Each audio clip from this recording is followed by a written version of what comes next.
We don't have to tell you, you already know, the Treasure Valley is getting ridiculously expensive. Ridiculously. I think that may even be an understatement. So it's expensive that the median home price in Ada County hit $595,000 last month. I can't believe those numbers came out of my mouth. That's a record high, by the way, breaking a previous high from the month before. Wow. And nearly a 24% increase compared to this time last year. You know, many Idahoans can recall a time not that long ago when finding an affordable house like in the $150,000 range wasn't so tough around the Treasure Valley. In fact, about 16 years ago. That got us wondering, though, just how far these days from Boise do you have to look to find a house in that price range? Shira Matsuzawa explored this idea in part one of tonight's Growing Idaho special.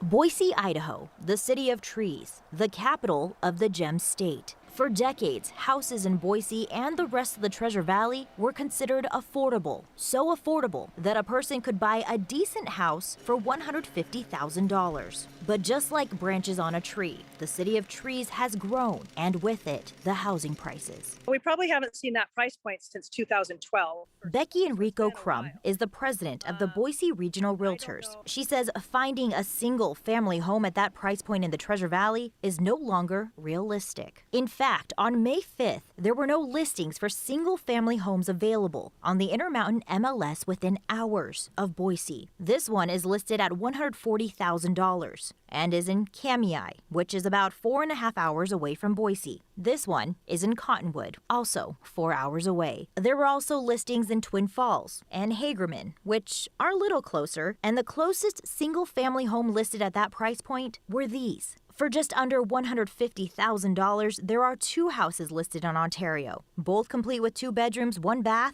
and less than 900 square feet, and just under an hour away from Boise. Becky says if you bump the purchase price up to $200,000, you'll find a handful of properties. But again, not in Boise. The closest I could find to Boise was Mountain Home for $199, and then you have to start stretching out to like Kamei, Idaho, and Twin Falls, Idaho, and you have to kind of start stretching out. And if you do find a home in the Treasure Valley in that price point, it likely won't be that single family home most people envision, but instead a manufactured home or mobile home. But then you won't own the land. The housing market and the housing crisis has pushed military families out. Vanessa Zink has firsthand experience with this. She's a real estate agent, and her husband is active duty. When they moved to Mountain Home less than a year ago, they lived in an RV off base, something she says a lot of military families are doing because it's an affordable way to live. But now her family is living on the base in Mountain Home, something a number of her clients are also doing. And if they're not, they're moving farther out so they can afford a place of their own. Going further out to Glens Ferry or Twin Falls, that's costing money and gas. So it's kind of like you're trying to figure out the lesser of two evils. There really is no options.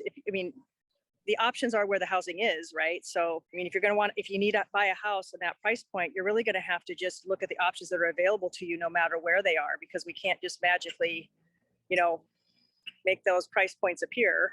KTVB reached out to several real estate agents about this. All of them suggested increasing our search to $250,000. But they said even that might not be enough. To be in Boise, I think you're going to have to get closer to that, closer to $299 for that to be more reasonable. And at that price, you can get into a 2-bedroom, 1-bath, and you can be in Boise, and it might be a condo or a townhouse. So then just how close to Boise can you get for $250,000? Well, it depends on the type of home you're looking for. If we focus specifically on a single-family home or condos as well as townhomes, there are options, but not a lot. If Boise is here, a person looking to buy a house under $250,000 could find a 600-square-foot home in Nampa. They could also find a home in Emmett, Ontario, and Wilder. As long as we have a low supply, and we have this high demand, it's just going to be something that's going to continue. As people move farther from Boise to obtain the American dream of owning a house, Becky wants them to think about the long-term picture. If they can find a house that they can get in the market right now, it would be a good idea.